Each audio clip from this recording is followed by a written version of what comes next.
What is going on, everybody, and welcome to another video. Today we're checking out history of Japan. This was also a request from the same person who requested a history of everything, I guess, which we did react to yesterday. This video is also from Bill Wurtz, and yeah, history of Japan only this time. We haven't actually done any Japanese history on this channel to my knowledge so far. I don't think so. All of the oversimplified videos, none of them are on Japan, and the very limited stuff we have done in Japan was part of the World War II stuff.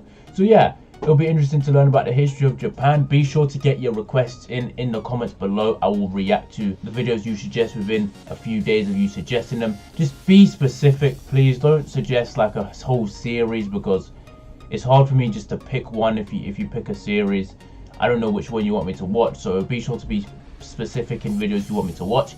And yeah, be sure to subscribe so you never miss a video. And yeah, let's get into the history of Japan. Japan is an island by the sea filled with volcanoes, and it's beautiful. In the year -1 billion, Japan might not have been here. In the year -40,000, it was here, and you could walk to it, and some people walked to it. Then it got warmer, some icebergs melted, it became an island, and now there's lots of trees, because it's warmer. So now there's people on the island. They're basically sort of hanging out in between the mountains, eating nuts off trees and using the latest technology, like stones and bowls. Ding dong, it's the outside world, and they have technology from the future, like really good metal and crazy rice farms. Now you can make a lot of rice really quickly. That means if you own the farm, you own a lot of food, which is something everybody needs to survive. So that makes you king. Rice farming and rice kingdoms spread across the land, all the way to here. The most important kingdoms were here, and here. But this one was the most important, ruled by a heavenly superperson, or emperor for short. Knock knock, get the door, it's religion. The new prince wants everyone to try this hot new religion from Biekt. Please try this religion, he said. No, said everybody. Try it, he said. No, said everybody again, quieter this time. And so the religion was put into place, and all the rules that came with it.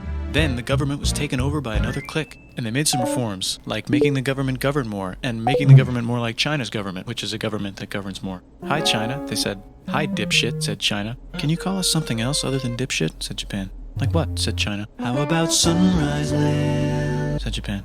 And they stole China's alphabet and wrote a book about themselves. And then they made lots of poetry and art and another book about themselves. Then they stopped moving the capital every time the emperor died and kept it in one place for a while, right here. And they conquered the north finally. Get that squared away. A rich hipster named Kukai is bored with modern Buddhism, visits China, and learns a better version, which is more spiritual. Comes back, reinvents the alphabet, and causes art and literature to be great for a long time. And the royal palace turned into such a dream world of art that they really didn't give a shit about running the country. So if you live outside the palace, how are you supposed to protect your shit from criminals? Hire a samurai. Everyone started hiring samurai. Rich, important people hired samurai. Poor people who could not afford to hire samurai did not hire samurai. The samurai became organized and powerful, more powerful than the government. So they made their own military government. Here, they let the emperor still be emperor, but the shogun is actually in control. Breaking news, the Mongols have invaded China. We've invaded China, said the Mongols. Please respect us, or else we might invade you as well. Okay, said Japan. So the Mongols came over, ready for war, and died in a tornado. But they tried again, and had a nice time fighting with the Japanese, but then died in a tornado.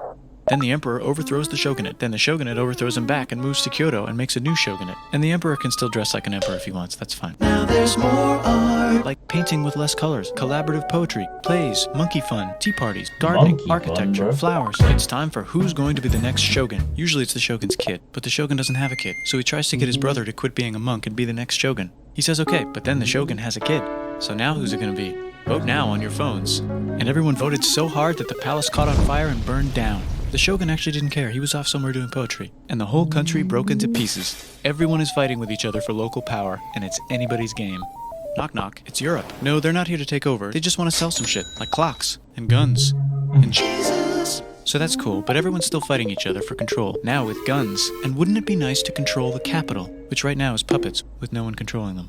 This clan is ready to make a run for it, but first they have to trample this smaller clan, which is in the way. Surprise, the smaller clan wins, and the leader of that clan steals the idea of invading the capital and invades the capital. And it goes very well. He's about halfway through conquering Japan when someone who works for him kills him, and then someone else who works for him kills them, and that guy finishes conquering Japan. And then he confiscated everybody's swords, and made some rules. And now I'm going to invade Korea, and then hopefully China, he said, and failed, and also died. But before he died, he told these 5 guys to take care of his 5-year-old son until he's old enough to be the next ruler of Japan. And the 5 guys said, yeah, right, it's not going to be this kid, it's going to be one of us, because we're grown-ups. And it's probably going to be this guy, who happens to be way more rich and powerful than the others. A lot of people support him, but a lot of people support not supporting him. They have a fight, and he wins, and starts a new government, right here. And he still lets the emperor dress like an emperor, and have very nice things. But don't get confused, this is the new government, and they are very strict. So strict they closed the country. No one can leave, and no one can come in. Except for the Dutch, if they want to buy and sell shit, but they have to do it right here. Now that the entire country was not at war with itself, the population increased a lot. Business increased, schools were built, roads were built, everyone learned to read, books were published, there was poetry, plays, sexy times, puppet shows, and Dutch studies. People started to study European science from books they bought from the Dutch. We're talking geography, skeletons, physics, chemistry, astronomy, and maybe even electricity. Over time, the economic and cultural prosperity began to gradually slow down. Knock knock. It's the United States, with huge boats, with guns. Gunboats. Open the country. Gunboats. Stop having it be closed, said the United States. There's really nothing they could do, so they signed a contract that lets the United States, Britain, and Russia visit Japan anytime they want. Choshu and Satsuma hated this. That sucks, they said. This sucks. And with almost very little outside help, they overthrew the shogunate and somehow made the emperor again and moved him to Edo, which they renamed Eastern Capital. They made a new government, which was a lot more Western. They made a new constitution that was pretty Western, and a military that was pretty Western. And do you know what else is Western? That's right, it's conquering stuff. So what can we conquer? Korea. They conquer Korea, taking it from its previous owner, China, and then go a little bit further. And Russia rushes in out of nowhere and says, "Stop, no, you can't take that. We were going to build a railroad through here to try to get some warm water." And Russia builds their railroad, supervised by a shit ton of soldiers. And then when the railroad was done, they downgraded to a fuck ton. Did I say downgrade? I meant upgrade. And Japan says, "Can you maybe chill?" And Russia says, "How about maybe you chill?" Japan is kind of scared of Russia. You'll never guess who's also kind of scared of Russia. Great Britain. So Japan and Great Britain make an alliance together so they can be a little less scared of Russia. Feeling confident, Japan goes to war against Russia, just for a moment, and then they both get tired and stop. It's time for World War I. The world is about to have a war, because it's the 1900s and weapons are getting crazy, and all these empires are excited to try them out on each other. Meanwhile, Japan has been enjoying conquering stuff and wants more. And the next thing on their list is this part of China and lots of tiny islands. All that stuff belongs to Germany, which just had war declared on it by Britain because Britain was friends with Belgium, which was being trespassed by Germany in order to get to France to kick France's ass because France is friends with Russia, who was getting ready to kick Austria's ass because Austria was getting ready to kick Serbia's ass because someone from Serbia shot the leader of Austria's ass. Or actually shot him in the head. And Britain is currently friends with Japan, so you know what that means. Duh, Japan should take the islands. Which they wanted to do anyway, so they called Britain on the telly to sort of let them know. And then they did it. And they also helped Britain a little here and there with some errands and stuff. Now the war is over, and congratulations, Japan, you technically fought in the war, which means you get to sit at the negotiating table with the big dudes, where they decided who owns what. And yes, Japan gets to keep all that shit they stole from Germany. You also get to join the post-war mega alliance, the League of Nations, whose mission statement is to try not to take over the world. The Great Depression is bad, and Japan's economy is now crappy, but the military is doing just fine, and it invades Manchuria. In the League of Nations, it's like, no, don't do that. If you're in the League of Nations, you're not supposed to take over the world. And Japan said, how about I do anyway? And Japan invaded more and more and more and more of China, and was planning to invade the entire East. You've got mail. It's from Germany, the new leader of Germany. He has a cool mustache, and he's trying to take over the world and needs friends. This also got forwarded to Italy. They all decided to be friends because they had so much in common. It's time for World War II. Germany is invading the neighbors. Then they invade the neighbors' neighbors. Then the neighbors' neighbors' neighbors, who happened to be Britain, said, holy shit. And the United States started helping Britain because they are good friends, and started not helping Japan because they're friends and our friends are not friends. Plus they're planning on invading the entire ocean. The United States is also working on a large, very huge bomb, bigger than any other bomb, ever, just in case. But they still haven't joined the war. War looks bad on TV, and the United States is really starting to care about their image. But then Japan spits on them in Hawaii and challenges them to war. And they say yes. And then Germany, as a symbol of friendship, declares war on the United States also. So the United States goes to war in Europe, and they help the gang chase Germany back into Germany. And they also start chasing Japan back into Japan. And they haven't used the bomb yet and are curious to see if it works, so they drop it on Japan. They actually drop 2.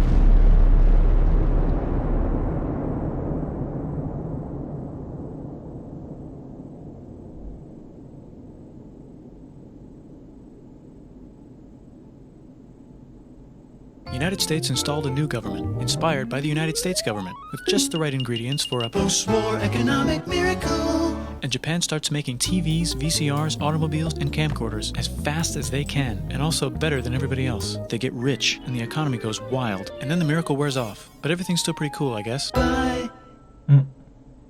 Mario. Okay, that is the end of this video, History of Japan by Bill Wurtz. Good video, similar to his last video of the history of the world. It's the same format. I don't know if he has any more history related content on his channel. If he does and you guys want me to watch it, be sure to suggest, but I haven't actually seen it. I mean, he gets millions and millions of views on these videos, so I assume he'll make more eventually. Let me know what you thought about that video, about the history of Japan. It wasn't as in-depth as we have been in some of the other things, but you know, it was still a good video, still very interesting to learn, so be sure to get your suggestions in the comments. Thank you all for watching if you made it to the end, and be sure to subscribe, like, all of that good stuff, and I will see you all in the next video.